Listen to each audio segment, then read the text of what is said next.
Assalamualaikum warahmatullahi wabarakatuh. Balik cerita Chandra.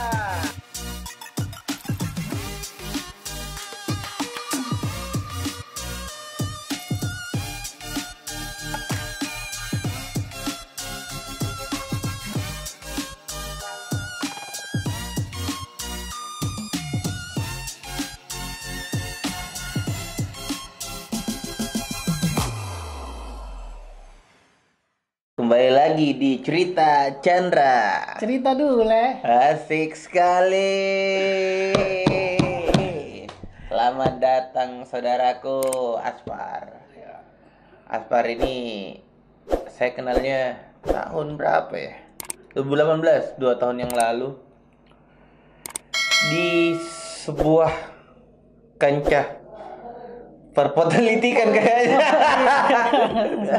Iya waktu itu Iya. kita lagi apa namanya? Lagi pendampingan lah Pak. Ya, Waktu itu pendampingan salah inilah satu calon kandidat waktu itu. kandidat apa Pemilihan ya pilkada. wali kota Makassar. Wali kota karena disebut ya biar. Jadi sekarang apa kesibukan? Kesibukan akhir-akhir ini ya ya dia lagi masa-masa krisis ini ya yang dihadapi kan sekarang. Sebelumnya krisis, sebelumnya krisis. Kesibukan Masuk ini ke pertama ya sumber income. bikin usaha lah. Bikin usaha, iyo Bikin apa usaha. usahanya? Ya, Ini saya- temanku banyak sekali usahanya kan. Tapi misalnya dia malu-malu untuk bilang apa bisnis yang menurutmu yang bisa kau ceritakan dan bisa menginspirasi lah buat yang nonton ini gitu. Ya, soalnya 2 tahun terakhir ini saya jalanin usaha IO gitu, Event organizer, gokil. Tanya dulu. Apalagi? Masih banyak bergerak juga di kepemudaan lah. Kepemudaan. Ya, Apa? Kementerian. Kepemudaan ya, organisasi kepemudaan. Organisasi kepemudaan. Organisasi kepemudaan. Oke. Tapi dengar-dengar kok lagi bikin apa? Itu bisnis untuk ucapan apa gitu. Papan bunga. Papan. Papan ucapan. Jangan rahasiakan lah. Aduh. Udah lolos. Jadi apa itu bisnis bagaimana itu bentuknya? Papan ucapan sih saya melihat itu potensinya ada. Potensinya ada. Ya lumayan lah untuk menambah income. Ya, Meskipun inspirasinya dari mana sih, Dek? Jadi inspirasinya itu karena saya memang di kota kita ini, di Makassar. ini memang agak kelabakan juga di Itu. pengadaan itu. Iya, subsidi baru berapa ya yang saya lihat. Mungkin kan karena demand-nya yang terlalu tinggi, akhirnya kamu terinspirasi untuk bikin itu atau memang karena kebutuhan kan IO ya. IO kan biasanya bikin bagian daripada event organizer sendiri. Jadi kamu bikin itu karena ya mungkin bisa nyambi.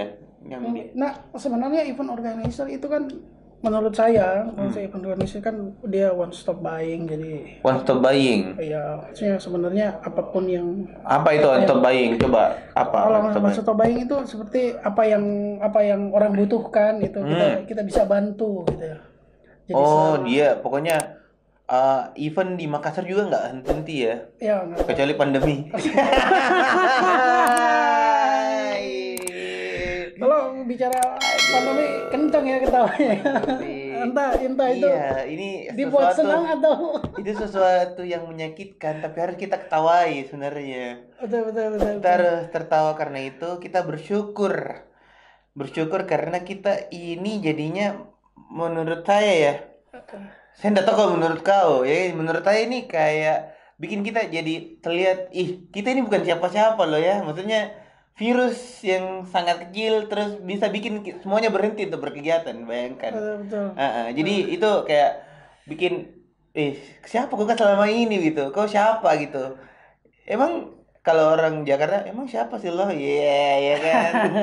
Kayak gitu. Jadi teman-teman, bagaimana menurutmu ini pandemi yang melanda dunia ya, khususnya di kota Makassar lah. Bagaimana untuk dunia usaha menurutmu? Pandemi ini menurut saya gimana ya? Saya cari cara itu untuk memulainya karena memang virus. Virus. Terus itu Berdampak sama bisnis. berdampak Ya, iya mau ya, berhenti toh. ya sebelum alasan berdampak ke bisnis kita itu kan sebenarnya ada kebijakan yang dikeluarkan, akhirnya semua aktivitas terhenti. Oke. Aktivitasnya. Jadi saya harus ngejelasin dulu ke situ nih. Oh iya iya. Kenapa berdampak ke usaha kita. Jadi sebenarnya pandemi itu sebenarnya salah satu masalah yang dihadapi secara nasional mengenai COVID. Iya, COVID. Maret masuk tanggal 2 lah. Tanggal 2 ya, yang di mana Indonesia merasa kebal pada waktu Oh itu. iya, santai-santai saja. Jangan saja. Oke. Akhirnya Menurutmu itu salah? eh, Harusnya nggak boleh ya? maksudnya yang salah apa? Yang Indonesia santai-santai saja. Ya menurut saya Harusnya tidak kayak gitu. Iya, harusnya tidak kayak gitu. Harusnya dipersiapkan gitu. Oke, tapi ini nasi sudah jadi bubur. Nasi sudah jadi Tapi bubur. kan bubur. Akhirnya sudah nasi jadi bubur. Terus akhirnya bikin kebijakan harusnya kan yang sejauh sepengetahuan kita kalau di ini harusnya menutup akses supaya orang tidak terkena gitu. Ya contohnya istilah yang paling umumnya itu lockdown. Iya, lockdown. Berarti kamu ini anak-anak harusnya lockdown. Lockdown. Kalau nggak kreatif. Tapi kalau nggak ada uangnya pemerintah bagaimana? Kalau nggak ada uang, jangan dulu. Kalau langsung nggak ada, bagaimana ceritanya? Oke, jadi setidaknya lockdown dulu. Paling tidak Jakarta dulu lah ya. Ya kasih contoh gitu. Lah. Tapi saya nggak mau bahas sampai ke pemerintahan lah. Oh saya iya. Langsung Takut?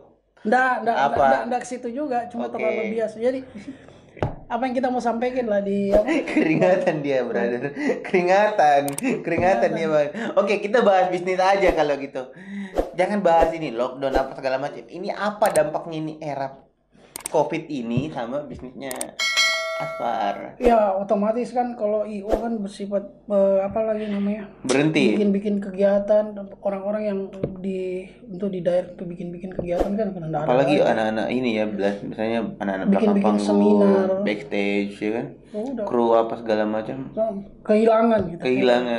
Terus jadi gimana dong caranya ini buat bikin apa mereka tetap bertahan gitu? Ya paling saya menyampaikan dulu ada situasi seperti ini. Langkah yang saya sampaikan ke teman-teman bahwa ada situasi seperti ini biar teman-teman itu sadar bahwa kita bagaimana sih mencari alternatif bersama. Tidak bisa. Jadi saya kembalikan lagi ke mereka karena situasinya kan. Berarti mereka ini freelance, rata-rata freelance. Oke, sip. Ada yang pulang kampung nggak? Kan dilarang pulang kampung. Apa sih yang dilarang? Mudik pulang kampung? Ya, saya bingung juga itu. Larang pulang kampung, ya setidaknya kalau dilarang dikasih. Oke, tapi ada yang pulang kampung. Ada lah. Banyak ya. Sebelum ditutup ya banyak pulang kampung. Tapi kalau ini kan kita akan bagi sesi ini menjadi berapa sesi ya? Oke. Jadi untuk sesi pertama yang teman-teman nonton ini. Kita berkenalan sama Asfar dan dia ternyata bikin bisnis dan berhenti gitu. Nah, jadi poin untuk sesi ini, kamu gimana sih caranya bertahan sampai sekarang kamu bisa duduk di sini gitu? Maksudnya ya harus beli bensin kan, kamu harus biayain keluarga atau harus tetap ada penghasilan, gimana gitu? Ya sebenarnya saya ambil positifnya saja Chan. Soalnya kalau kita biarin juga begitu, kita biarin juga situasinya begini, jadi kita nggak jadi bisa. Hal kreatif apa yang kamu lakukan? Hal kreatif itu pertama pasti saya bikin papan bunga itu loh. Saya bikin papan bunga. Itu kan ada tetap yang ini. Tetaplah. Ada. Ada yang pesan. Kenapa poinnya itu kenapa bisa ada? Ini kan dimana orang kalau mau ngucapin selamat ya atau apa gitu, umpamanya ada yang berduka, itu kan sekarang kita nggak bisa kumpul-kumpul nih, jadi ucapannya saja. Ya ucapan aja yang saya membacanya ke situ. Oh gitu ya, betul juga. Terus kedua bisnis online lah. Kehadiran kita masih ada lah di sana ya, walaupun Sip. Tetap beraktivitas, jangan berhenti. Itu harganya yang begituan berapa sih? Minimal berapa? 350.000 berapa? 350.000 bottom, upnya dia ada di atas 1 jutaan. Wah, keren. Itu untungnya berapa persen? Lumayan lah untungnya. Untungnya. Itu ya mau Kita bisnis. ngitung-ngitung lagi, bro. Yang mau bisnis kayak gini ya kan silakan belajar dari awal. Oke, thanks banget untuk segmen pertama bareng Asfar. Ini IG-nya. Ini. Di sini kan? Oke. Editor di mana? Di sini kan? Oke, di situ. Saya selalu lupa, Bapak Editor, sorry. Jangan lupa subscribe kalau ini bermanfaat.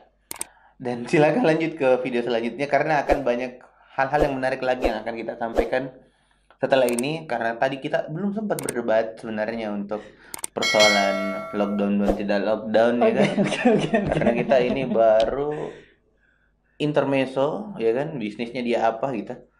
Bagaimana cara dia bertahan dengan ya kenyataan yang harus kita terima, nasi sudah jadi bubur tapi bubur bisa jadi bubur ayam. Nah, itu yang akan kita bicarakan ke segmen kita selanjutnya. Subscribe dan share ke teman-teman kalian. Dadah. Assalamualaikum.